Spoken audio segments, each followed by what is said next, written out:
Assalammualaikum, Uncle Imran. Thank you for coming at a short notice, and I know you're traveling all over UK and you're heading for Europe for a lot of lectures and you have such a busy schedule. How are you feeling with all the lectures going on?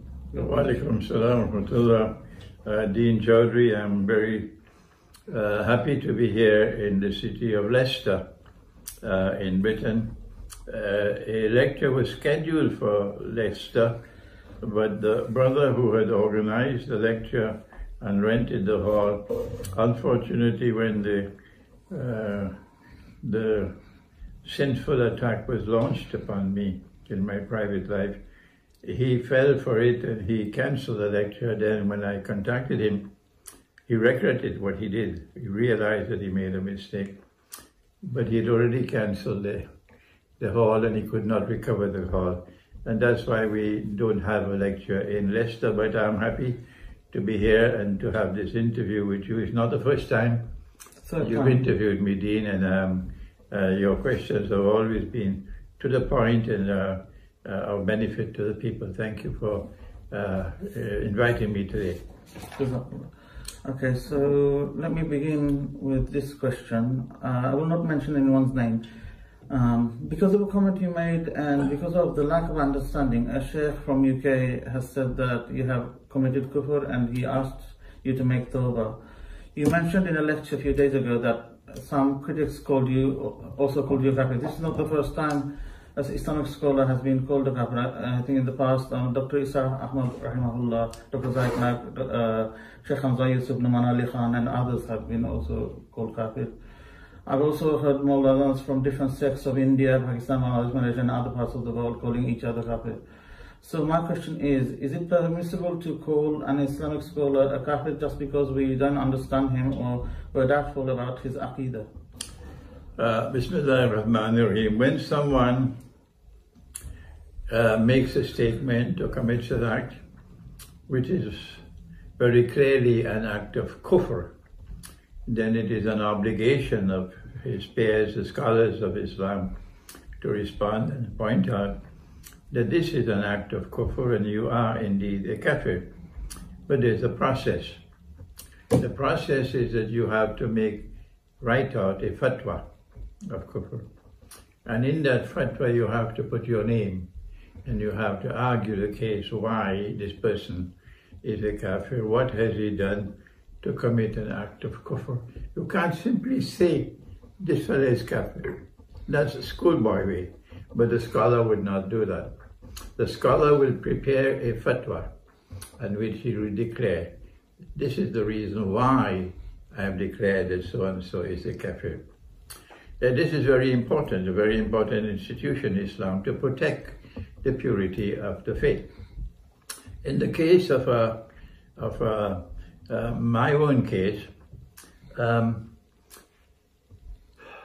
I have to take some time with you, Dean, on this occasion, and to speak clearly and to repeat myself so that it may sink in that you're making a mistake.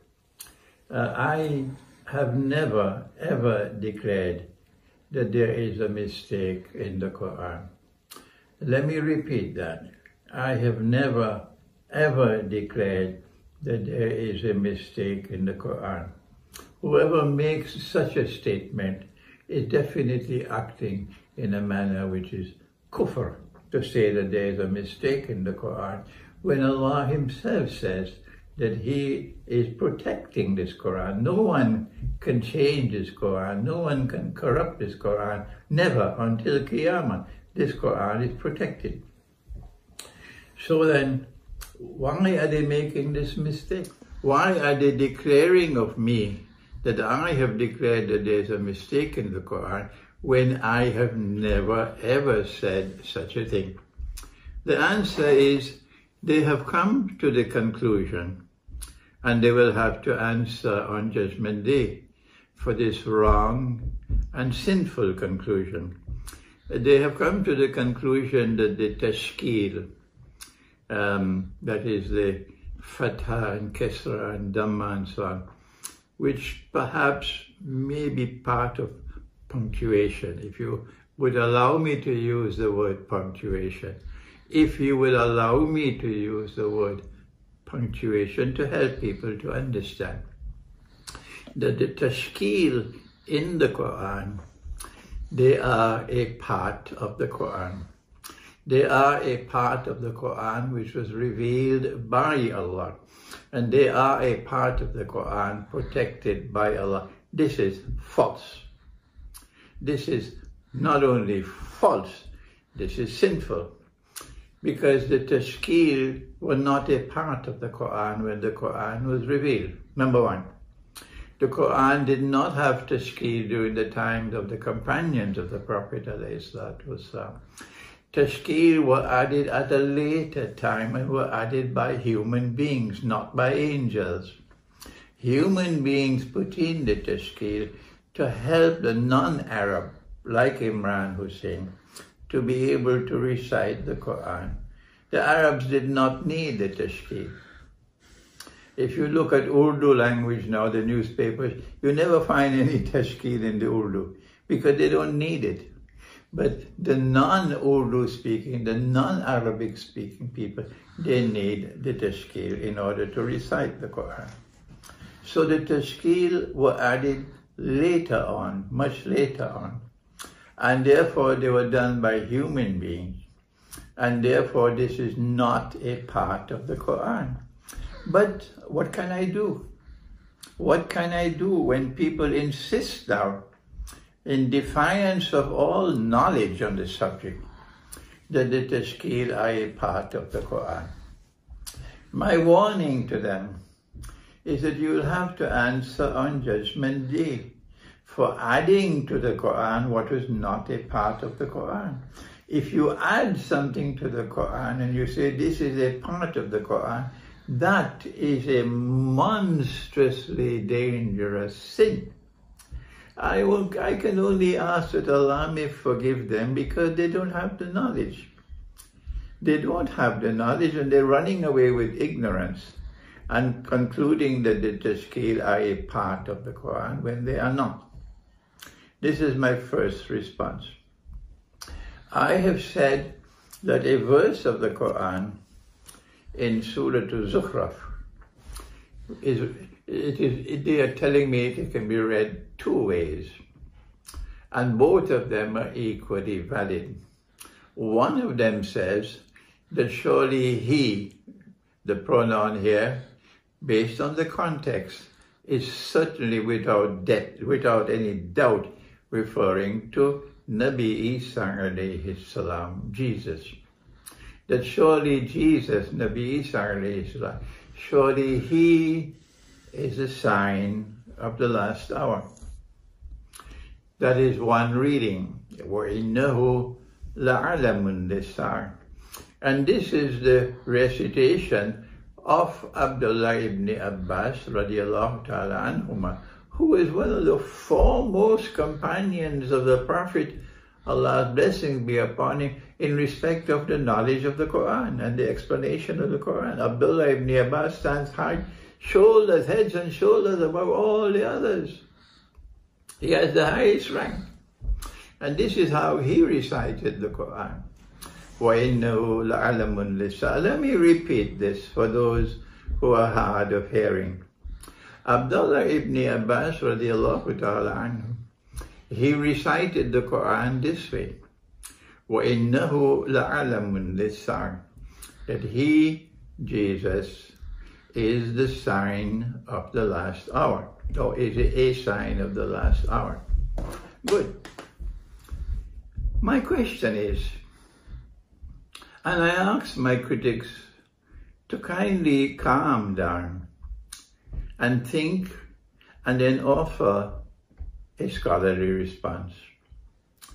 If this is the way that one of the foremost companions of the Prophet ﷺ recited the Quran, how do we explain that you cannot find any copy of the Quran today?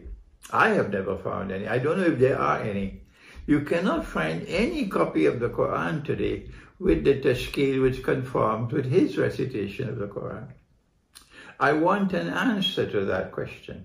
I want you to tell me why. Why is it that the tashkil of Abdullah ibn Abbas has now disappeared completely and totally? And no copy of the Quran today reflects that recitation of Abdullah ibn Abbas. This seems to me something mysterious. This seems to me something that's crying out for an explanation. There's something wrong here.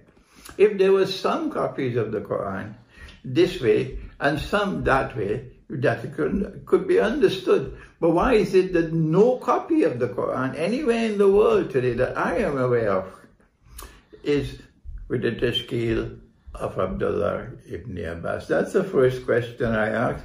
And I am waiting on a response from those who have a capacity to think and to understand and give me an answer to that question. The second problem is, Allah says in the Quran that the Quran is comprised of only two kinds of verses. Only two, not three. Only two. First are those which are ayat muhkamat. And these are verses which are plain and clear. You do not have to interpret. You do not have to say that when Allah said so and so, what He meant is so and so. That would be an ayah mutashabiha. An ayah muhkama is plain and clear and does not require any interpretation. All that it requires is explanation. And Allah says about ayat muhkama that these are ummul kitab. This is the very heart and substance of the Quran. So you have to be reckless to take an ayah muhkama and transform it into an ayah mutashabiha. This is recklessness, because this is the heart of the Quran. And who are those who can recognize an ayah mutashabiha? The Quran speaks of those who are rasikhuna fil ilm, those who are firmly grounded in knowledge. They are the ones who can recognize an ayah mutashabiha and who can interpret it. An ayah mutashabiha is a verse which has to be interpreted in order to be understood. Like, for example, eat and drink until the white thread of dawn is distinct from the black thread. Then you'll begin the fast. It remained for our Prophet ﷺ to explain to one of his companions who came to him. Said, I took out the white thread, I took out the black thread, but I have difficulty. Only then did the Prophet ﷺ give the ta'wil, that this verse of Surah Al-Baqarah is an ayah mutashabiha. What Allah meant by it was, eat and drink until the light of the day is distinct from the darkness of the night. This is why I never perform Salatul Fajr until I can see that the light of the day is distinct from me, from the darkness of the night. Only then do I perform Salatul Fajr. They can do what they want with the azan, but this is where I perform my Salat, because the light of the day must be distinct from the darkness of the night. Here is the classical example of an ayah mutashabiha. Now then, so the first reading of the verse in Surah Al-Zukhruf is وَإِنَّهُ لَعَلَمٌ لِلسَّعْرِ, and He, Jesus, He is the knowledge, or He is a knowledge of the last hour.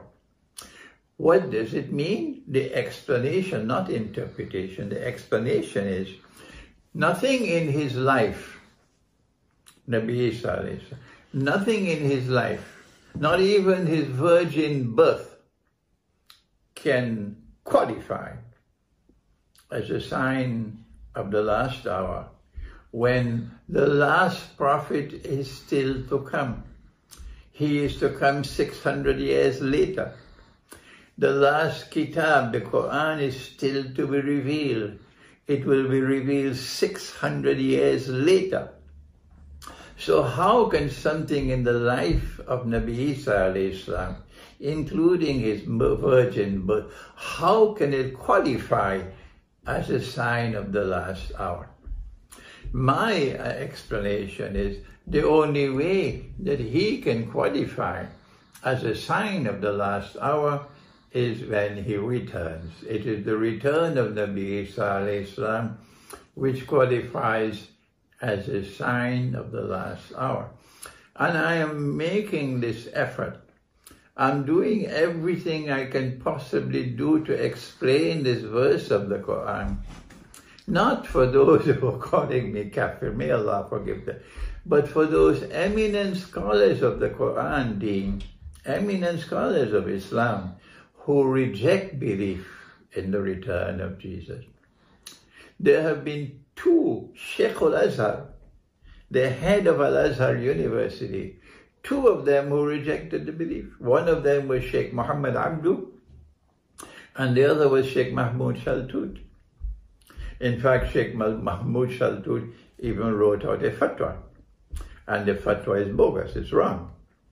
But they were convinced that the Quran does not establish the return of Jesus, Nabi Isa alayhi salam. That's how they came to this conclusion. But there's more in the Quran, I don't have the time to deal with it. But one of the reasons why these people, and some of them are still alive today, I don't want to mention their name, but they're eminent scholars. They're more learned than I am. I've rejected belief in the return of Jesus. One of the reasons is because of this verse of Surah Al-Zukhruf. This is an ayah muhkamah. This is the heart of the Quran, that he, Jesus, is the sign of the last hour. The context in which the verse is revealed points plainly and clearly to Jesus, that he is the sign of the Lord. So when Muhammad Asad, in order to get out of this difficulty in which he found himself, because Muhammad Asad, may Allah forgive him, he rejected belief in the return of Jesus. So he said that when the pronoun was used for innahu, surely it, meaning the Quran. No, Muhammad Asad, you made a mistake, and may Allah forgive you. The context in which this verse is revealed is Jesus, not the Quran, Jesus, okay? So now then, if they had recognized this ayah muhkamah, if they had recognized it to be saying that surely he, Jesus, is the sign of the last hour, then using my argument that nothing in the life of Jesus, nothing in his, not even his virgin birth, can qualify as a sign of the last hour when the last prophet has not as yet come. And the last kitab, scripture, the Quran, has not as yet been revealed.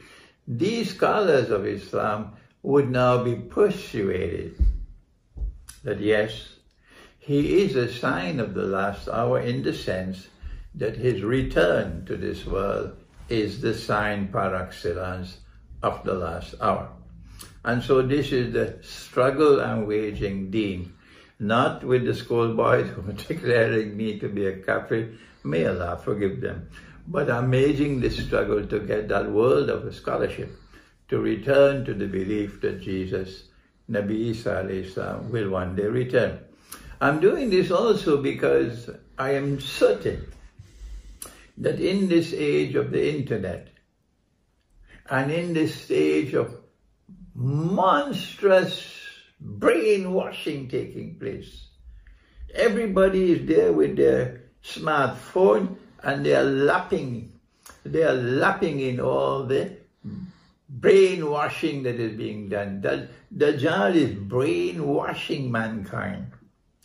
So Deen, I'm warning, I won't be in the world tomorrow, but there is a tomorrow which is coming. Remember what I'm saying. When large numbers of Muslims are going to reject belief in the return of Jesus. When that day comes, this is one of the reasons why they will reject belief. Because you are insisting that the correct recitation of the Quran is the one which is to be found in every kitab which is written today with the tashkil, which says, وَإِنَّهُ لَعِلْمٌ لِلسَّاعَةِ. Every single copy of the Quran says that today, every single one. And so can you blame them? When they say, how can he be the knowledge of the hour? This is what the verse says. وَإِنَّهُ لَعِلْمٌ لِلسَّاعَةِ. Ilm means knowledge. That's what the word is used in the Quran for. So how can Jesus, Nabi Isa alayhi salam, how can he be the ilm of the Sa'ah if the ilm of the Sa'ah is not with him? Let me repeat that. How is it possible for him to be the ilm of the Sa'ah if the ilm of the Sa'ah is not with him? Let me repeat it one more time, Dean.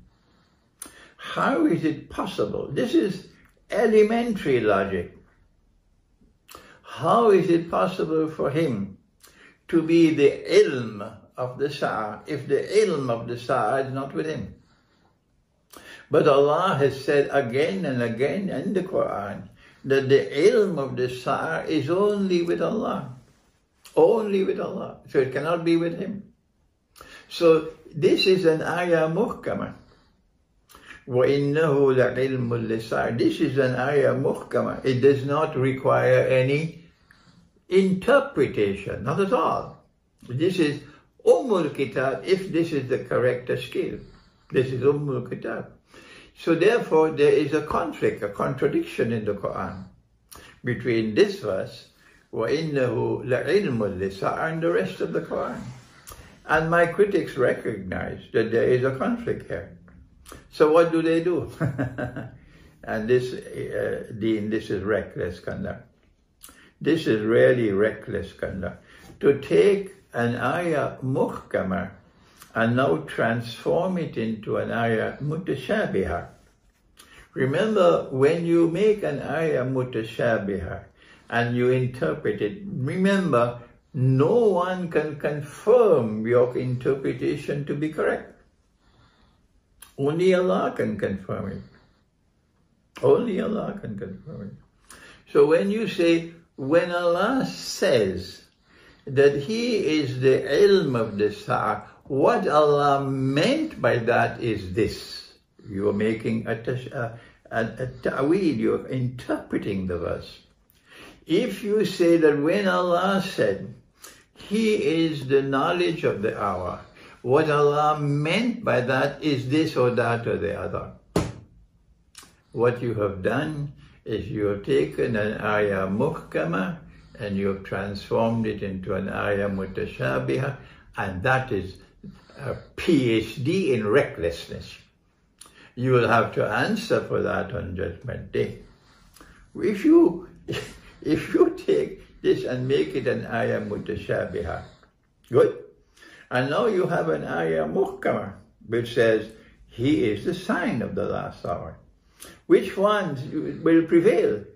Which one will prevail? An ayah muhkamah or your bogus ayah mutashabihah, where you have taken an ayah muhkamah and transformed it into an ayah mutashabihah. And so I rest my case. I am confident, Dean, I'm confident that I am correct on this issue. And on Judgment Day, I wait. I wait on Judgment Day, and they will also wait. But this scholarship is pathetic. That you try to argue and argue and argue that the tashkil is a part of the Quran. You argue and argue and argue that you can take an ayah muhkamah and then interpret it and make it an ayah mutashabihah. I'm warning them. This is not proper scholarship.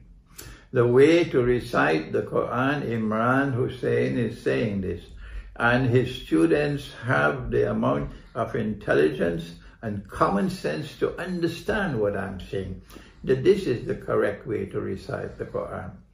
The way that Abdullah ibn Abbas recited it, radiyallahu ta'ala anhuma, وَإِنَّهُ لَعَلَمٌ لِلسَّاعَةِ. And I ask the question, and I ask it of my critics, and I ask it of all Muslims. If this is the way that Abdullah ibn Abbas recited the Quran, how do you explain that every single copy of the Quran today has a tashkil different from that of Abdullah ibn Abbas? Thank you.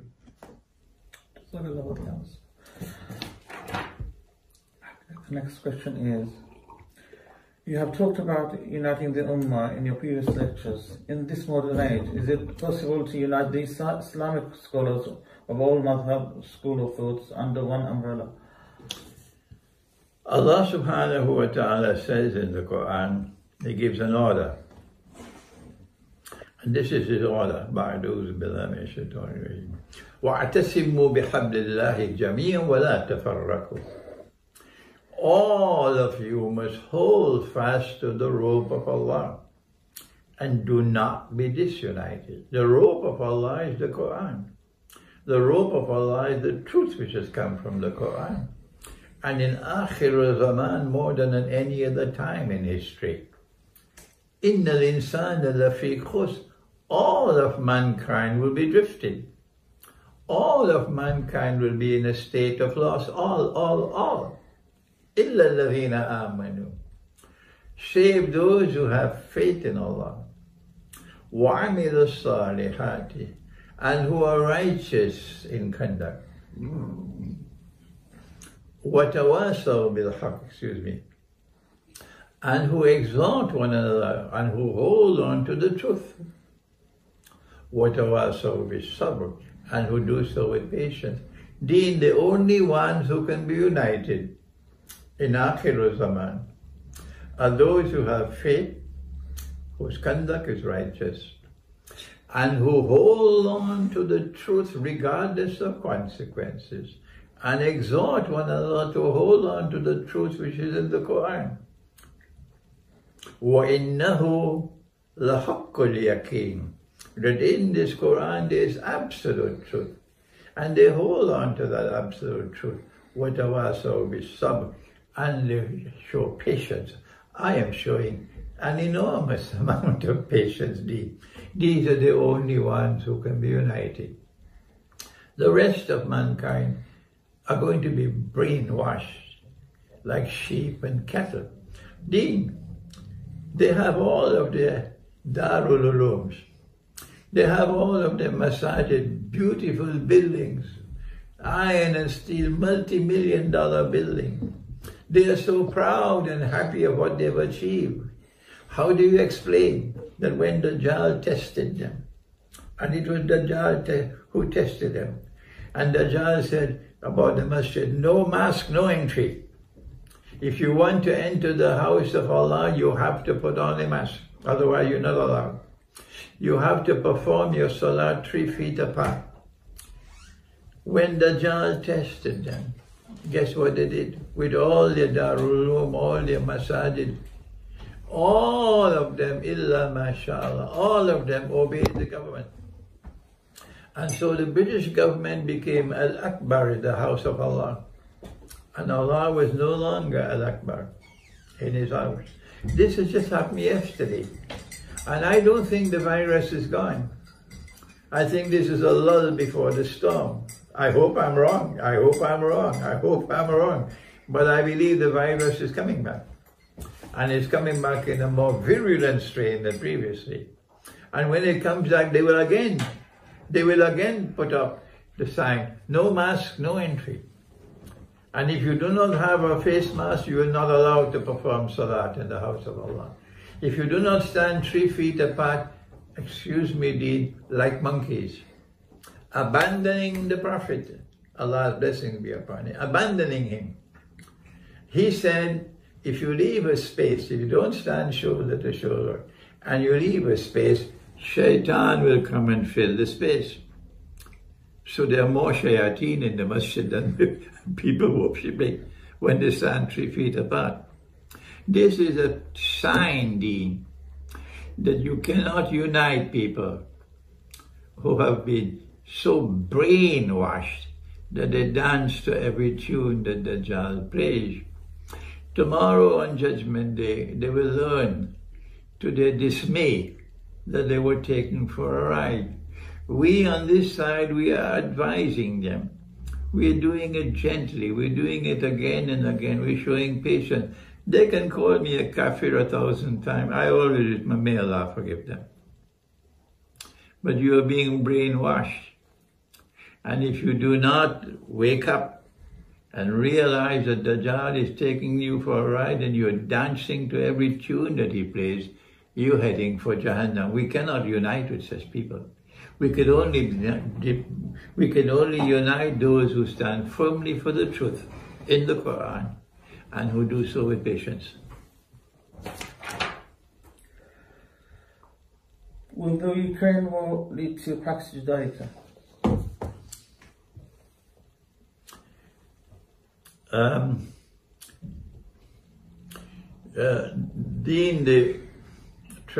The transfer from Pax Britannica to Pax Americana could not take place without 2 world wars. As a consequence, I have come to the conclusion, others more learned than I am, who know Islamic eschatology better than I do, may have different views. But this is my view. And alhamdulillah that there are large numbers of people now who have confidence in me and my views. Alhamdulillah for that. I worked for 25 years in this field of Islamic eschatology. And so I have come to the conclusion that the passage from Pax Americana to Pax Judaica cannot take place without a very big war. Our Prophet, Allah's blessing be upon him, has prophesied the Malhama. And the Christian eschatology has Armageddon. Will the conflict in Ukraine escalate to become the Malhama? The Russian government has been warning and warning and warning again and again and again, warning NATO that if you continue like this, you are taking us to the Great War, nuclear war. But there is a group of people in the Western world who control power. They control power in Britain. The British people can do what they want. These people control power. The Pakistani people can continue to support Imran Khan, the whole of Pakistan, but this clique said, no, we are the ones who will decide.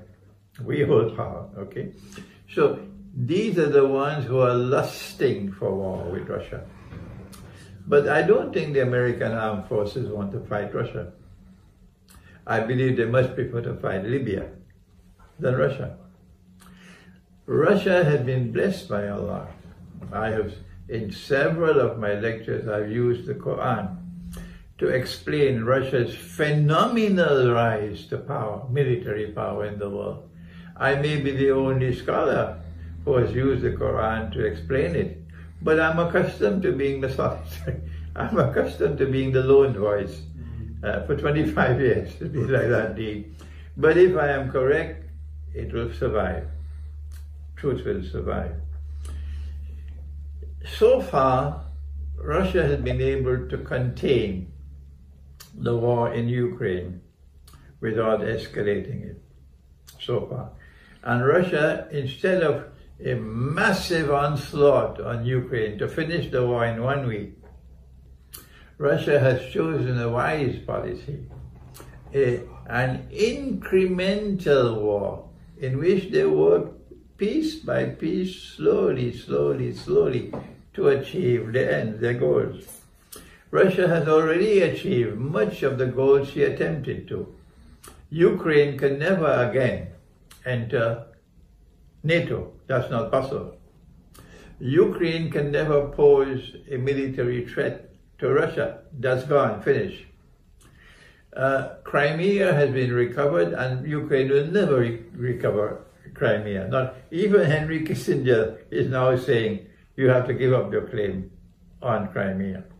And the region of Ukraine, which is Russian-speaking, the Donbass region, Russia is now incrementally taking control of that entire area. This is all that Russia wanted in the war. Russia never wanted to take control of the whole of Ukraine. So Russia is achieving her objective by doing so slowly and incrementally. The Western world does not want peace in Ukraine. Even though the Security Council of the United Nations adopted a resolution unanimously calling for the Secretary General to be supported to seek a peaceful end to the war in Ukraine. The Western world does not want peace, they want war. And the only way they can stop Russia from achieving all Russia's goals in Ukraine is if they can expand the war.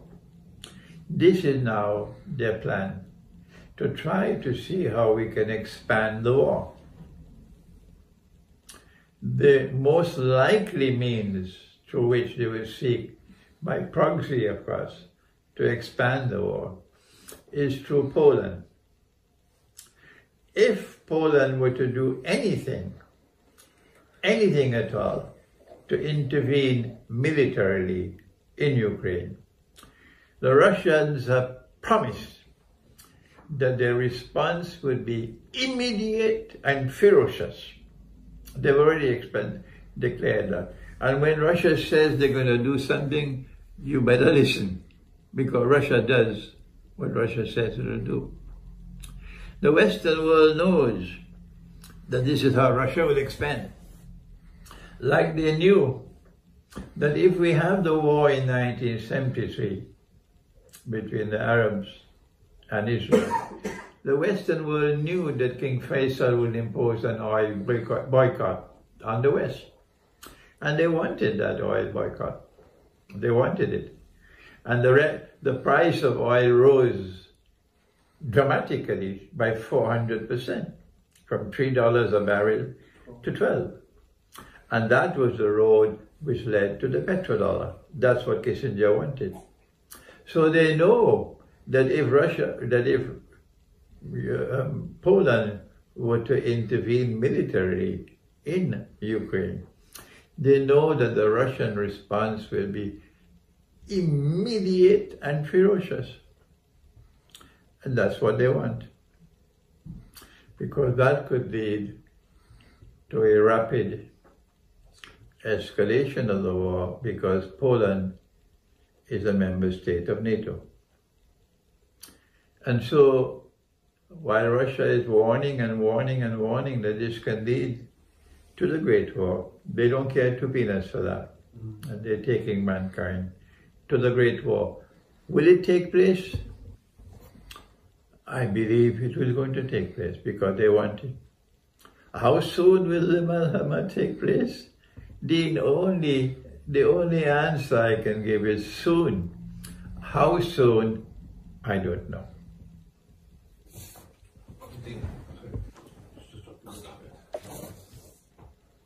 My next question is, Finland and Sweden are joining NATO. How would this affect Russia?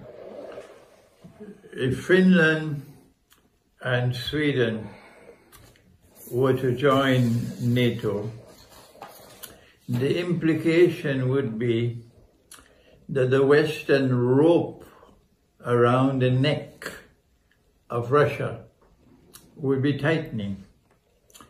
And if you keep on tightening that rope around the neck of a man, and if he has the power to remove that rope, he will do so at a time of his own choosing. That is precisely what's going to happen. If you keep on tightening the rope around Russia's neck, as they have done, with these enormous sanctions, which are sinful economic sanctions on Russia, monetary sanctions on Russia, if you keep on tightening the rope around Russia's neck, and by expanding NATO all around Russia, you have declared war on Russia. And when Russia does respond, don't be surprised. Russia will remove the rope around its neck at the time of Russia's choosing. And that would be a great war, nuclear war. Turkey has threatened to derail Finland and Sweden's plan to join NATO. Is Turkey supporting Russia? I am not at all impressed by Turkey's gymnastics. Turkey is on this side and Turkey is on that side, and Turkey is not fooling anybody except Turkey itself.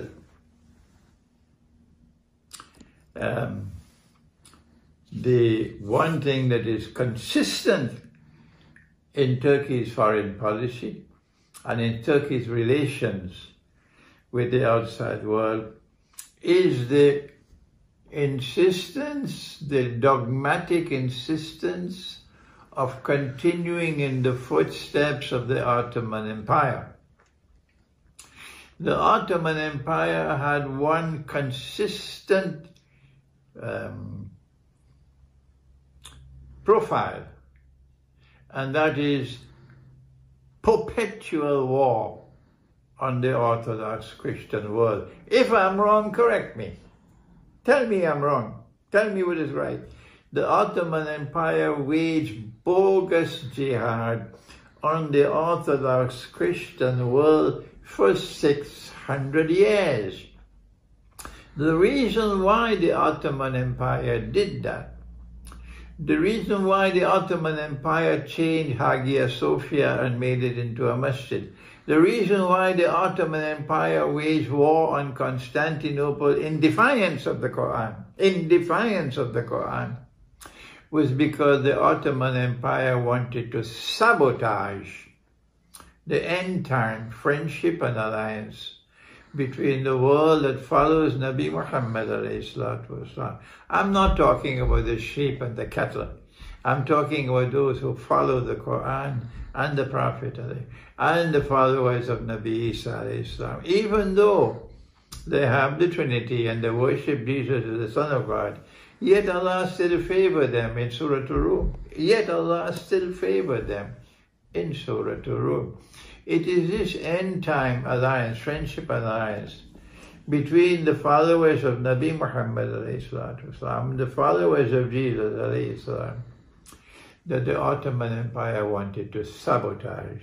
And my response to you, Dean, is that Turkey under Erdogan is following exactly the same policy of the Ottoman Empire, to sabotage a friendship and alliance, end-time friendship and alliance between the world of Islam, the true world of Islam, and the world of Christianity, which follows Jesus. So whether Turkey agrees or does not agree, eventually the Turkish decision will always be in favor of NATO. Because of the Russian-Ukraine conflict and sanctions against Russia, oil, energy and food prices have gone up, especially for people living in the West. Those that are living in the West, including Christians, Hindus, Muslims and from all other places. What is your advice to them to survive the high cost of living? Well, on this visit to Britain, I have traveled from London to Portsmouth, to Bristol, to Exeter, to Bradford, to Manchester, to Glasgow, to Edinburgh, to Inverness, to Derby, to Nottingham, and now I'm in Leicester. And I've found one thing consistent all through my travel these last 3 weeks, and that is that people now have less money to spend. The sales of my books tell me the story. And when they do buy a book, they can only afford to buy the small books. This is a clear sign to me that people are suffering, that the cost of living is increasing, the price of heat, the price of oil, the price of food is rising constantly, and they are in panic. So they have to conserve their resources. So the first response I have given is that I have a lecture in Birmingham. It's on the 30th of May, and I've decided for the lecture in Birmingham, Dean, I'm going to reduce the prices of all my books by half, 50%, so that those who want the knowledge can afford to buy the books, because I know you are suffering. So I need to reduce the prices of books to help you. That's my first response. The second response is, I have consistently advised for years and years and years, do not remain in this country.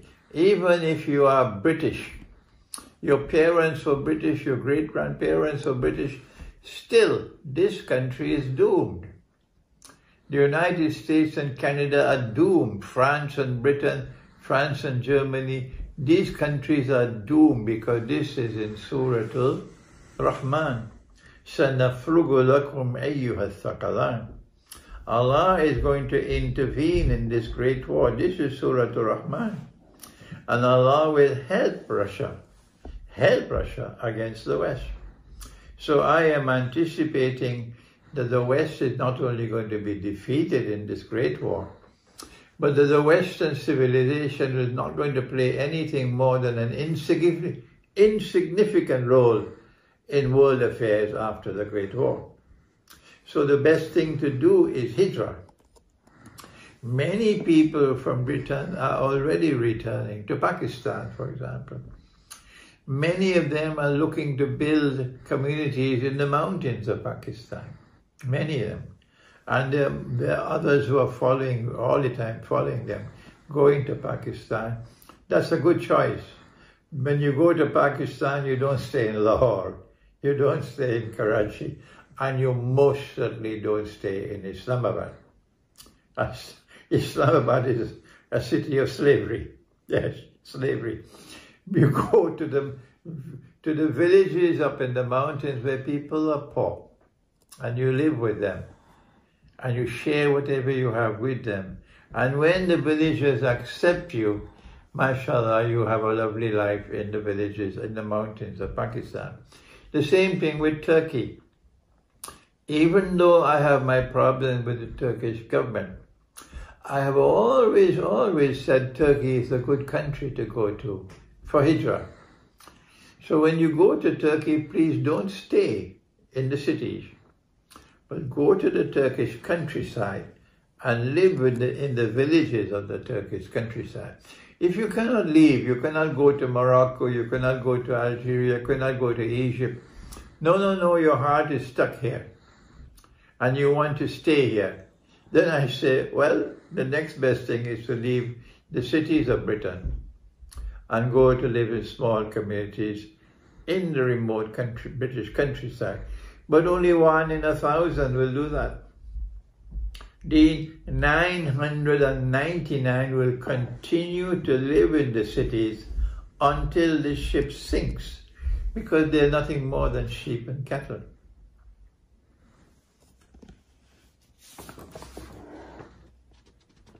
Since our last 2 interviews, I have been researching further on the impact of a nuclear war, and I came across a lecture of Owen Bryan-Toon, who is a professor of atmospheric and oceanic sciences. He's a fellow at the Laboratory of Atmospheric and Space Physics at the University of Colorado, Boulder. He's worked with US and Russian scientists back in the 80s, and to tell Ronald Reagan and Mikhail Gorbachev about the dangers of a nuclear war. He said nuclear winter could end human civilization, and they listened. Both presidents agreed and said that a nuclear war could end civilization as we know it. Owen Bryan-Toon in his lecture also mentioned that there are 15,000 nuclear weapons in the planet, and 9 nuclear states are in conflict with each other. The atomic bomb carried 15 tons of TNT when it dropped in Hiroshima. 100,000 people died. Over time, powerful bombs were built. Hydrogen bomb are 100 times more powerful than an atom bomb. America and Russia have intercontinental ballistic missiles with hydrogen bombs on them.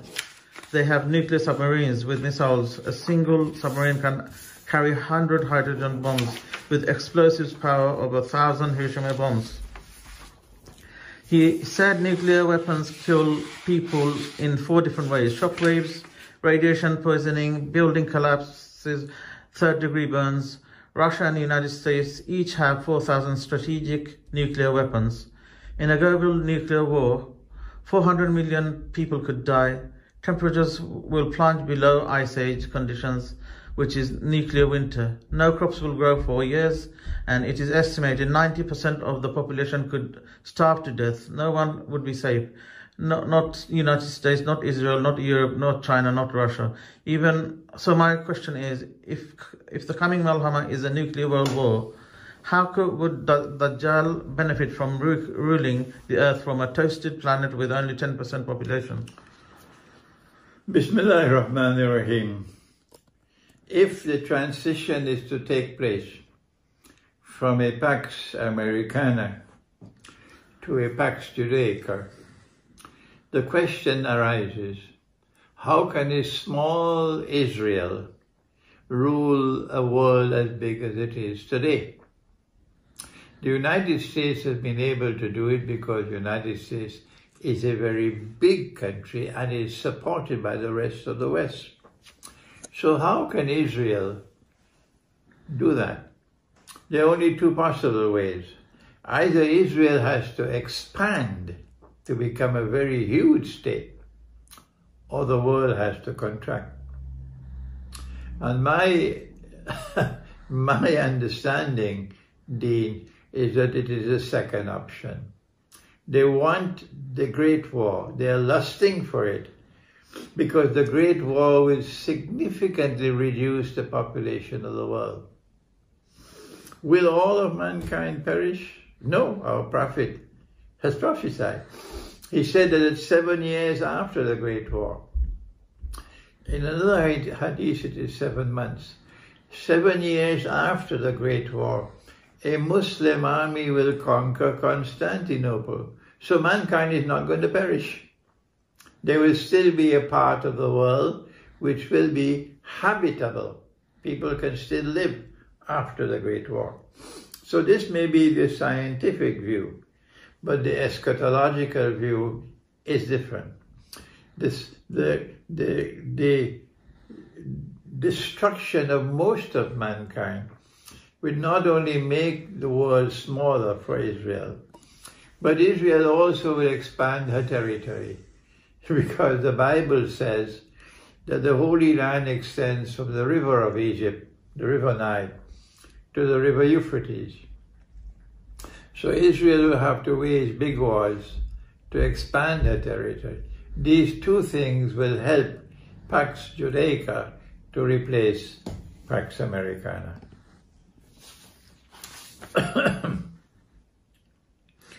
India and Pakistan are nuclear states, but they are two of the smallest nuclear powers. Two scientists, Luke Oman and Alan Roebuck, calculated the spread of smoke after a war between India and Pakistan.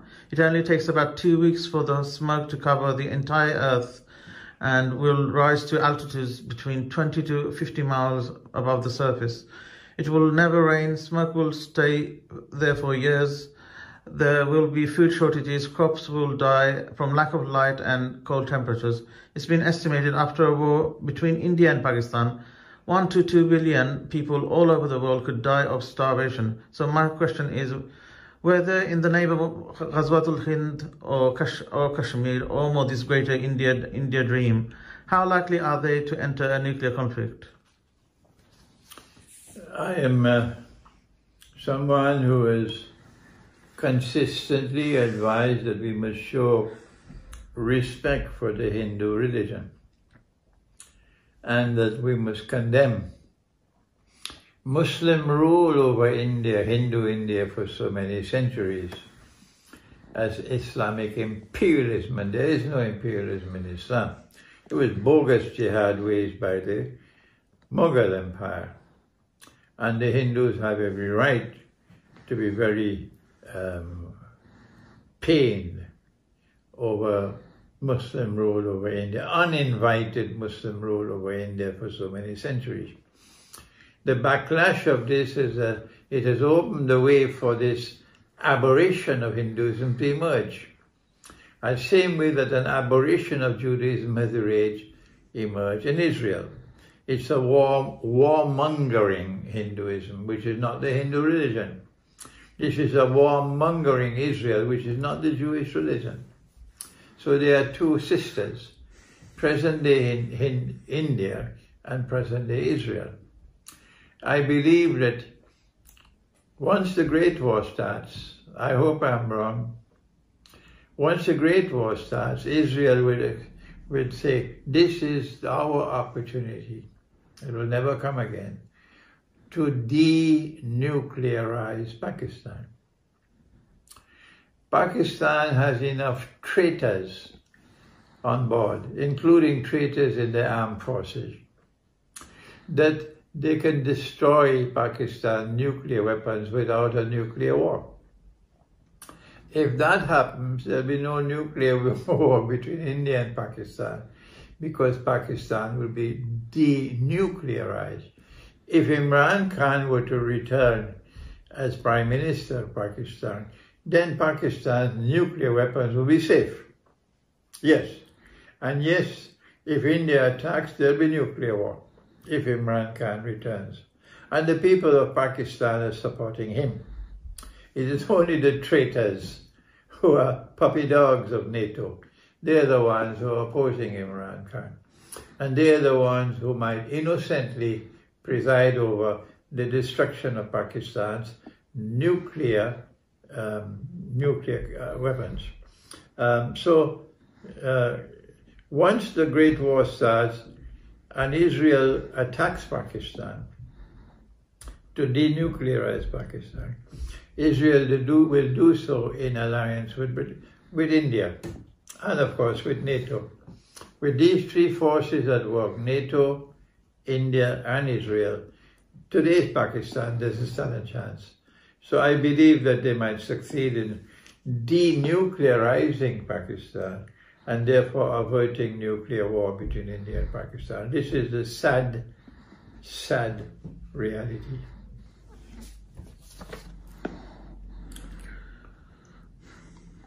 Are genes shape-shifting into human beings and controlling the world through politics, science and technology, along with Zionist and secret societies such as Freemasons and Illuminatis? If a jinn were to take human form, none of us would be able to recognize that this is a jinn in human form. So we cannot confirm. But yes, the possibility exists, because Iblis appeared in human form as an old man when the Quraysh was sitting in a gathering to confer what to do, how to deal with Muhammad alayhi salatu wasalam. And when this old man joined the gathering, he was able to express himself and give his views. They never knew he was a jinn. They thought he was a human being.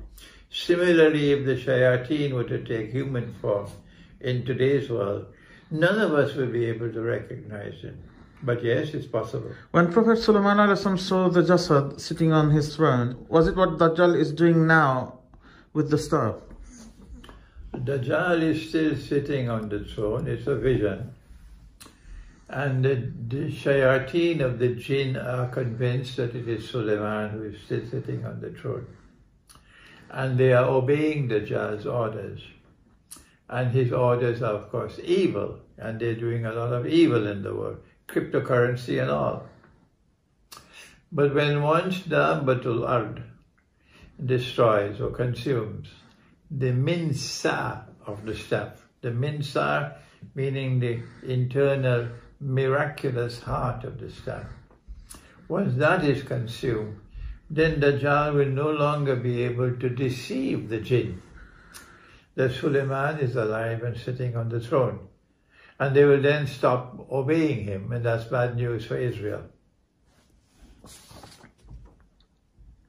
When Dajjal is pretending to be Sulaiman and make all jinns work for him, is he capable of going back and forth through time by time travel, or is the past and the present time running simultaneously without us realizing it? It is very clear. It is very clear from the use of the word minsa, nasi. that Allah has spoken about time. He says, إِنَّمَا النَّسِيءُ زِيَادَةٌ لِلْكُفْرِ, that when you corrupt the system of time, you are on the road of increasing kufr. That is precisely what Dajjal is doing. He is corrupting the system of time by holding on to the stuff.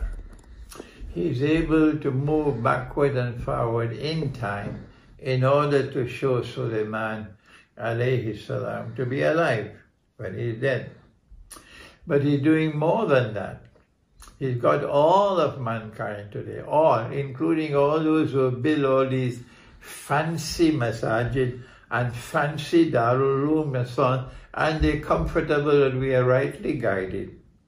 And these same people now accept what Dajjal has done, that a month can have 28 days, and a month can have 31 days. They all of them accept that. All of them. When Allah's messenger said, we are people who cannot read and write, and he raised his hands like this, and then like this, and then like this, that a month has 30 days. But at the end of the 29th day, we look for the moon. Not if we are in London, in England, we have to look for the moon in England, not in Morocco, not in Saudi Arabia. You really have to be a schoolboy to be living in Britain and your moon is in Saudi Arabia. You really are a schoolboy. So if the moon is seen at the end of the 29th day, the month will come to an end. The problem, Dean, is you will not know until the 29th day has ended. You will not know whether the month will have 29 days or 30 days. I'm going to use a word now that some might object to. Maybe you can help me to find a better word. I call this an imprecise system of time. Why? Because there's uncertainty. Imprecise in this sense, not defective, not a defect. Imprecise in this sense, that Allah keeps you waiting until the end of the 29th day before you can know whether the month will end or whether it'll have one more day. Dajjal cannot use this system of time to have a global society which operates like clockwork. The banking system cannot operate. Travel cannot operate with this. So he needs to replace the system of time that Allah has given with a bogus secular system of time, which operates mechanically. Yes, the year still has 12 months, but now a month is fixed in a bogus way. A month can have 31 days. Our Prophet said no. A month can have either 29 or 30. But Dajjal says a month can have 31 days, and they all accept that. Dajjal says a month can have 28 days, and they all accept that. Okay? You no longer live with the moon. You have abandoned the moon. The moon is no longer central to the system of time. Ask them and they'll tell you. We don't look to the moon anymore. We don't count the years. We don't count the days with the moon anymore. We use the Dajjal system of time. What is the price they pay? The price you pay for abandoning the system of time that Allah has given and following what Dajjal has given, because he's holding the minsar and he's intervening in the system of time. The price that you pay is our Prophet prophesied that time will move faster and yet faster. A whole year will pass like a month. A whole month will pass like a week. A whole week will pass like a day. A whole day will pass like the amount of time it kindles a fire. This perception of time moving faster and faster indicates that you have abandoned Allah's system of time and you're following Dajjal's system of time. Once the heart is moving faster and faster, the heart is no longer beating in harmony with the rest of Allah's creation. But Allah is Allahu Nuru Samawati wal Ard. Allah's Nur is everywhere, everywhere, everywhere. If your heart is moving and beating in harmony with the rest of Allah's creation, and you perform an act of worship that Allah accepts, nur enters into the heart. Constantly, constantly, constantly. But if your heart is not beating in harmony with the system of time Allah has created, instead of following Allah's system of time, you're following the Dajjal's system of time. And you perceive time moving faster and faster. What is the implication? It's not time moving faster. It is your heart perceiving time moving faster. Nur cannot enter that heart. You are whistling in the wind if you believe you are rightly guided. You are whistling in the wind. You have to return to the system of time that Allah has given, and you have to turn away from Dajjal's system of time. I don't need to speak more. My book, the Quran and the Moon, is the book to be read to understand this subject. Who is Dabba? Why is Dabbatul Ard trying to destroy the miraculous inner capacity of the stuff? Are they good jinns? Nothing in the Quran, nothing in the Sunnah has ever indicated to us that there's a link between Dabbatul Ard and the jinn. I don't know where this came from. I have researched the subject. There are only 2 verses in the Quran about Dabbatul Ard. And neither of them is connected with the jinn. And Dabbatul Ard is Allah's creation. And Dabbatul Ard has come to harm or to injure, taklimuhum, harm or to injure people. And Dabbatul Ard will destroy the minsa of the stuff.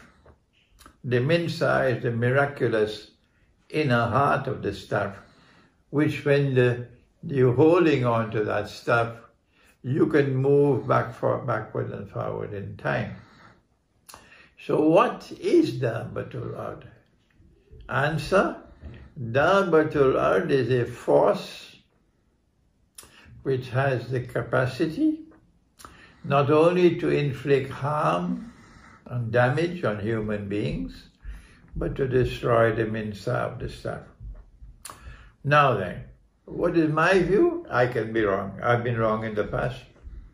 I have come to the conclusion, and of course, let me repeat it, I can be wrong. If I'm wrong, you must tell me what is right.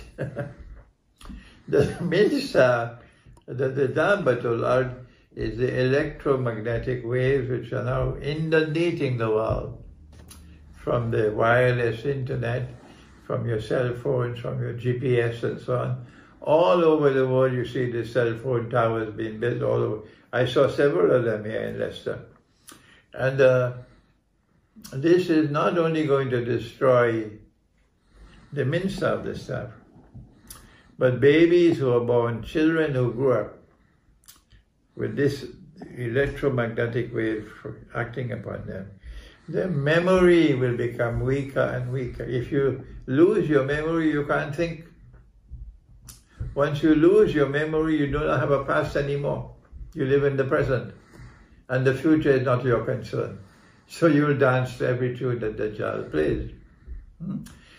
You will probably find tomorrow that no child who is brought up in the city is capable of memorizing the Quran. Tomorrow, the only ones who can memorize the Quran are the children growing up in the village, who have not been exposed to Dabbatul Ard. This is my view, and I always warn, you must never accept my view or my interpretation unless you're convinced that I'm correct. We often hear you mention your teacher's name, Dr. Fathur Rahman Ansari Rahimahullah, and you thank him and pray for him.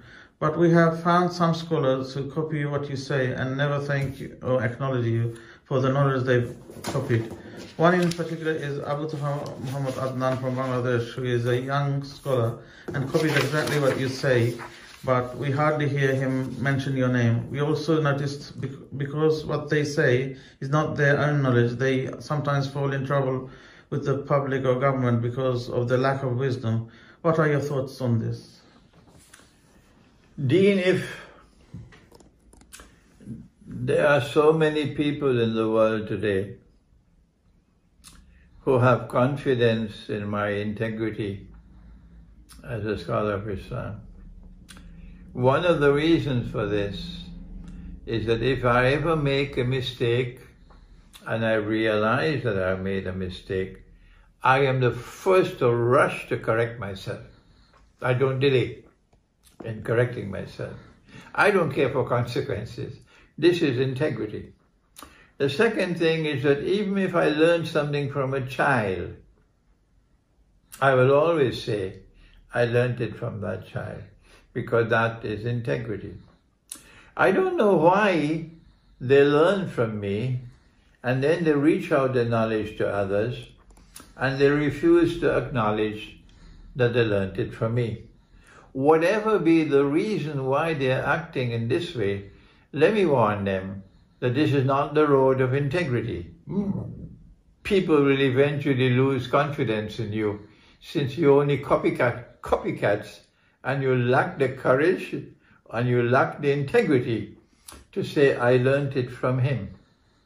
I have always honored my teacher, Maulana Dr. Fadlur Rahman Ansari. I learned from him, and what I learned from him has helped me to become what Allah has caused me to become today. I always honor him, I always respect him, and I always say, I learned it from him. That is the road to integrity. These people who are copying from me and preaching as though it is their own knowledge when they've learned it from me, they are lacking in integrity. And if you walk along that road, eventually you will lose confidence. People will lose confidence in you because you do not have integrity. Let me warn them that the road to integrity is if you learn something from someone, you must give credit to him. My last question to you is, when will you retire? You're 80 years old, and by the way, I think you're 83, you said, and you're traveling all over the world tirelessly. When will this end? When will you retire? If Allah is kind to me, then maybe while I'm traveling in some distant land, far away from my home, living out of a suitcase, he might take me away. That would be an honorable death. But I don't know how long Allah has forgiven for me. But once you're the student of Maulana Fadlur Rahman Ansari, there is no rest, there is no retirement. You continue your work until Allah calls you away. Any advice for us who are trying to learn from you and trying to deal with akhir, zaman? Any last?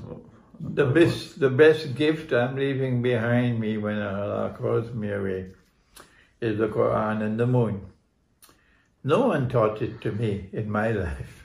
I had to discover it on my own. The method of reciting the Quran as Allah recited it, the correct ajza, and to complete the recitation of the Quran every lunar month. This is the best gift that I'm leaving behind to all my students when Allah calls me away. Please read the Quran in the moon. Inshallah. Jazakallah khairan for the interview. Thank you, and keep us in your dua. Inshallah. Thank you. Wassalamualaikum warahmatullahi wabarakatuh.